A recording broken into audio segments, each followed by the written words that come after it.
regarding Moses and the heavy hands. The Torah relates, Shemos 17 and 11, that during the war, when Moshe held up his hand, Yisroel prevailed. And when he let down his hand, then Amalek prevailed. But Moshe's hands were heavy, and Aaron and Chur, who accompanied him, supported his hands. Rashi comments, because he was lax in the commandment of waging war, and appointed another in his stead, Yehoshua, his hands became heavy. We see then that Moshe Rabbeinu should have gone to battle, and when he did not, was punished for his laxity. All of the above reasons why Moshe considered himself unable to join in the actual battle, and not that, God forbid, he was slothful, poses the inevitable question, why was Moshe punished? His hands became heavy for doing something which was seemingly so logical. Rashi answers this question by saying that Moshe was punished for being lax in the Mitzvah, and not for being lax in going out to war. For since the war against Amalek was a Mitzvah, a commandment from God, Moshe should have gone to war, and not entertain any of the thoughts to the contrary, no matter how reasonable or logical. A mitzvah must be such that we will obey, and then we will hear. First, one does the deed without entering into any calculations. And since Moshe was lax in the mitzvah, he entered into calculations as to what was best for the conduct of the war, etc. He was punished. All the above is from Shemos, Parshas, Yisroel, 19th day of Shabbat, 574-1, 1981, at Ribby.org, edited. Rashi commenting on Genesis 17 and 3. And Abram fell upon his face, and God spoke with him, saying,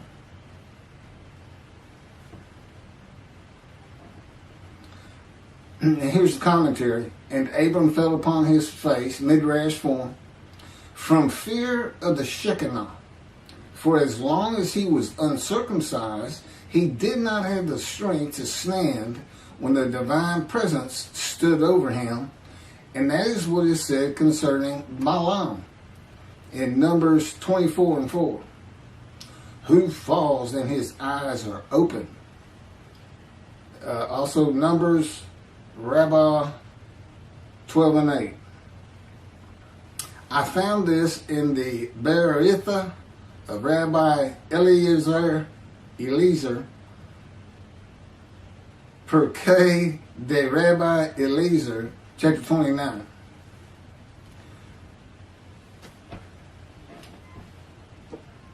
This is verse 6, 7, 8, 9 of Genesis chapter 1. God said, let there be an expanse in the midst of the water, that it may separate water from water. God made the expanse, and it separated the water which was below the expanse from the water which was above the expanse. And it was so. God called the expanse sky, heaven. And there was evening and there was morning, a second day. God said, let the water below the sky be gathered into one area, that the dry land may appear. And it was so. This is Genesis 49 and 24. Yet his bow stayed taut, and his arms were made firm by the hands of the mighty one of Jacob. There, the shepherd, the rock of Israel.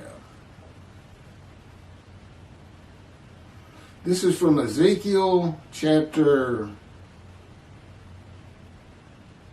4, verses 4 through 8. Then lie on your left side, and let it bear the punishment of the house of Israel. For as many days as you lie on it, you shall bear their punishment.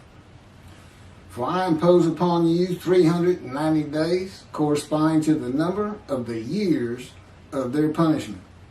And so you shall bear the punishment for the house of Israel. When you have completed these, you shall lie another 40 days on your right side, and bear the punishment of the house of Judah. I impose on you 1 day for each year. Then, with bared arm, set your face toward besieged Jerusalem, and prophesy against it. Now, I put cords upon you, so that you cannot turn from side to side until you complete your days of siege. This is from Ezekiel chapter 2, verses 1 and 2. And he said to me, O mortal, stand up on your feet, that I may speak to you. As he spoke to me, a spirit entered into me and set me upon my feet. And I heard what was being spoken to me. This is from Ezekiel chapter 3, verses 14 and 15. A spirit seized me and carried me away. I went in bitterness in the fury of my spirit, while the hand of the Lord was strong upon me. And I came to the exile community that dwelt in Tel Abib by the Shebar Canal. And I remained there, and I remained where they dwelt. And for 7 days I sat there stunned among them. This is from Ezekiel chapter 3, verses 22, 23, and 24. Then the hand of the Lord came upon me there, and he said to me, Arise, go out to the valley, and there I will speak to you. I arose and went out to the valley, and there stood the presence of the Lord, like the presence that I had seen at the Shebar Canal. And I flung myself down on my face. And the Spirit entered into me and set me upon my feet. And he spoke to me and said to me, Go, shut yourself up in your house. Okay, here's my commentary on everything I just read to you. I know the heaviness of the hands of Moshe. And I know how Jacob's arms were made firm by the hands of the mighty one of Jacob. I have been in a constant state of punishment by the power of God since I offered myself and my soul for guilt to him, as the man described in Isaiah 53. That would be verse 10. It is punishment, but there is far more to it than just that. It also was telling Moshe that God was there and that he was in charge of the battle. And this punishment changes you over time. God is also making you a better prophet. The heaviness is his presence. It is what I feel of his very essence, as he would have me experience it. For a man, it can feel like punishment, but there is a positive to it. It tells me after 13 years that he never leaves me. God also has me enveloped in his power. The same cords of his power that God placed on Ezekiel to confine him to his house and prevent Ezekiel from turning from one side to the other for 430 days as he bore the punishment of the houses of Israel and Judah for their sins. It doesn't say sins, but that's what the punishment would be for. Then there's a reference to, okay? The same heaviness that requires the person of the Spirit of the Holy God to set Ezekiel upon his feet. And that's not real explicit.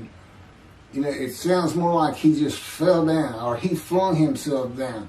Well, he may have known it or not known it, But God's slowed me down many times and then lifted me back up. Again, in other videos, you see this mentioned over and over again, the fire refiner. God is God's boot camp. He's the sergeant and you're the cadet, and he's going to put you through it. The heaviness that required Moses to have the strength to stand when the divine presence stood over him. The verses from Genesis associate waters of the unseen realm of God with the waters of the earth. Unseen waters that are above the sky. Because that's the partition. These unseen waters above the sky, that's an element of God's unseen realm that we can't understand or see or know much about. And it's best associated with the waters of the earth. Unseen waters partitioned above and below heaven. Sky. Those below heaven fill the universe and are a part of God's presence. With his power, these unseen waters can do anything that he wills them to do. And God senses and can see the movement of every single thing and person in creation by and through them. Think of a submarine in the ocean, and they send out a ping, and it's a sound wave, and it'll go around rocks and other submarines, this and that, and so you get a picture of what's out there. It's something like that. He doesn't have eyes like human beings. Long ago, God took me to a heavenly room in a vision in body, not in spirit. The purpose was to learn how to bear up to the weight of his presence and these waters that cover the earth when I was walking with him in the cords of his power that enveloped me. It was making me very nauseous. I could feel my body so acutely and real in that room that creation passing before the window actually made me feel car sick, as the weight of his presence and the power around me to offset it was manipulated at his will. It's a little bit complicated, but I've actually spoken about this in other videos. Think of a cardboard box that has been left in a rain or placed in a body of water. It is so light before and so heavy afterwards. The water soaks through the box through and through and retains the water even when lifted. My body is that box. Even my insides can be heavy. Though God decides in his power how much weight I feel at any given moment with the cords of his power. When the vision was over and I was back in the world, the weight of God's presence was much easier to live with. The weight of God's presence is primarily from the waters divided below heaven that cover the earth, but also form from his power that flows from his presence. Okay, that finishes my commentary on the punishment of the heavy hands. I have one more to do on the prophet like Moses. I'm going to take a little break and put on the Havitkah and the raising of the Israel flag in the Temple Mount.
prophet like Moses. Verses 15, 16, 17, and 18 of chapter 18 of Deuteronomy. This is Moses talking to the Israelites.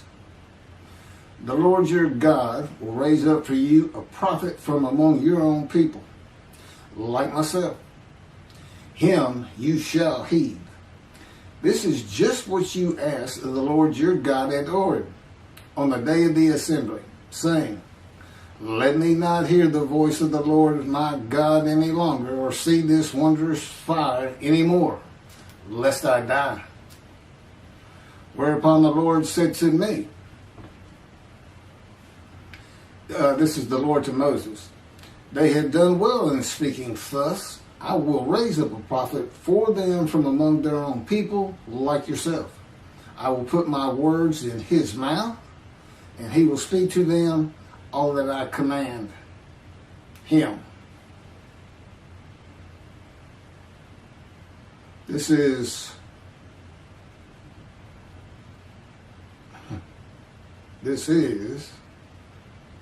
several verses of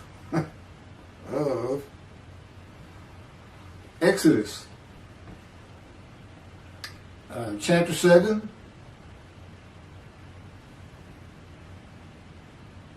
verses 1 through 31.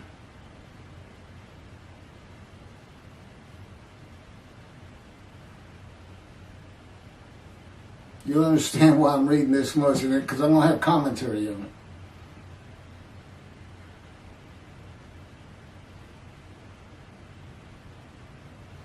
It's actually, it starts with verse 12, not 1. Now, go. And this is God to Moses. Now, go, and I will be with you as you speak, and will instruct you what to say. But he said, please, O Lord, make someone else your agent. The Lord became angry with Moses, and he said, there is your brother Aaron the Levite. He, I know, speaks readily. Even now, he is setting out to meet you, and he will be happy to see you. You shall speak to him and put the words in his mouth. I will be with you and with him as you speak, and tell both of you what to do. And he shall speak for you to the people. Thus, he shall serve as your spokesman, with you playing the role of God to him. And take with you this rod, which you shall perform the signs. Moses went back to his father-in-law, Jethro, and said to him, let me go back to my kinsmen in Egypt and see how they are faring. And Jethro said to Moses, go in peace. The Lord said to Moses in Midian, go back to Egypt, for all the men who sought to kill you are dead. So Moses took his wife and sons, mounted them on an ass, and went back to the land of Egypt. And Moses took the rod of God with him. And the Lord said to Moses, when you return to Egypt, see that you perform before Pharaoh all the marvels that I have put within your power. I, however, will stiffen his heart, so that he will not let the people go. Then you shall say to Pharaoh, thus says the Lord, Israel is my firstborn son. I have said to you, let my son go, that he may worship me, yet you refuse to let him go. Now I will slay your firstborn son. At a night encampment on the way, the Lord encountered him and sought to kill him. Him is Moses. So Zipporah took a flint and cut off her son's foreskin and touched his legs with it, saying, you are truly a bridegroom of blood to me. And when he let him alone, she added, a bridegroom of blood because of the circumcision. The Lord said to Aaron, go to meet Moses in the wilderness. He went and met him at the mountain of God, and he kissed him. Moses told Aaron about all the things that the Lord had committed to him and all the signs about which he had instructed him. Then Moses and Aaron went and assembled all the elders of the Israelites. Aaron repeated all the words that the Lord had spoken to Moses, and he performed the signs in the sight of the people. And the people were convinced.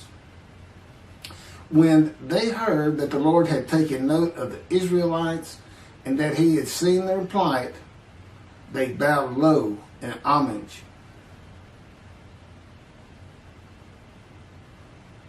Again, that's verses 12 through 31 of Exodus chapter 7. Commentary. I am the prophet like Moses. For many reasons, but these in particular, for the reasons that, like Moses, I speak to God face to face. God speaks to me as a friend. I converse with God whenever I so wish. God talks directly to me when he so desires. And I write God's words at his directions. And I can add, and I put on videos at his command and speak the words he commands me to speak. He had me type everything I'm reading. He said, go to Exodus, type this down, or paste, copy it and paste it on your notebook pad. And like Moses, I bring a redemption, the redemption of the new covenant of God declared in Jeremiah chapter 31 to be delivered in a time to come. This time, the time of the fulfillment of all biblical prophecy. The time God speaks to his prophets again. When God said, there's Aaron, even now he is setting out to meet you and he will be happy to see you, God is placing a short vision into the mind of Moses. Aaron and Moses do not meet for many days after this at the mountain of God. It is not a trance-like vision where Moses feels that he is in another place and time away from the world. It is more like an image of an event on television that you remember after you have watched it. A little bit sharper than that. It is a vision that goes more to your mind than to your eye. The image would have been of Aaron walking out of his dwelling place, and together with God's words, he is setting out to meet you. Moses knows that Aaron is on his way where they are to meet at the mountain. So, it's okay. This is the way God communicates with Moses and the way he communicates with me. I listen to his words, and he often sends to me picture visions, as does the Holy Spirit of God. They're always together. It is not a confirmation of God's words so much as it is a more perfect way to communicate words with pictures. Often it is just picture visions that have instant meaning to me. God says to Moses, I will be with you and with him as you speak and tell both of you what to do. God often tells me what to do and say when I'm talking with another person. But our level of communication is such that I don't have to actually hear him. He can put knowledge into my mind as I speak. He can take control of what I speak. He can take control of my body and mind and put in different words than I would have used. He is always with me. I am a host of the Lord of hosts. That means God dwells with me. Now, the communication with God and Aaron is much more limited than the communication between God and Moses. Moses is to speak the words God gives him to Aaron for Aaron to speak to Pharaoh. And God is telling Aaron what to do with the words, such as when to deliver them and the tone to use. Because God says, I'm going to speak to both of you. But all the words he's speaking are coming from Moses. So that's what will be left. When to deliver them, how to deliver them. God tells Moses that Aaron will be his spokesman Moses playing the role of God and Aaron being his prophet, as Moses delivers God's words to Aaron to be spoken to Pharaoh. When Moses speaks the words of God to another person, God is speaking through him, just as God is speaking through me in this video and in all 63 videos that we've prepared over the last month and a week or two. And they're all based on two books that he dictated to me as he dictated the Torah to Moses. I had to learn everything first, but every word, every sentence, every paragraph, every chapter are his. The first book is about 285 pages long, but that's with about a 30-page addendum, which is a summary of each chapter in a paragraph or so. And it's called Isaiah 53 in the Day of the Lord. And in that book, what he wanted was for me to never say that I am this man. But reading it, you almost can't escape it. At least the thought is he saying? Because it would be things like, how do you know Elijah? Well, he'll know everything you can know about heaven. And I got several chapters that are all just about heaven, things that aren't generally thought of or known. So the implication is there. But now the next book we did is called The Life of God's Righteous Servant of Isaiah 53. And it's my life. It's my life. God didn't speak to me, and I was an atheist for 50 years until I was 50. But he was with me from birth to make sure I fit every verse of Isaiah 53, and particularly wounding. He was wounded. Well, I've got 15 surgical scars, and I've been shot through the abdomen and impaled my right knee on a broken glass bottle, and etc., etc. I was like the most accident-prone person you ever wanted to meet. Little did I know I was being prepared for this time. I'm now 63. And so the life of God's righteous servant, it's my life. And he dictated that to me. Of course, I didn't have to learn it first. I just had to remember. And he puts remembrance into my mind. I can remember like no other human being on this planet. He can have me not only remember an event, the first time I drove a car, for instance, kissed a girl, but he can bring it back to me as though it's actually happening again. It's not just, I know when I drove a car, I was so excited and it felt so great. No, I feel the excitement. Okay, the ambience of the day. Everything is there.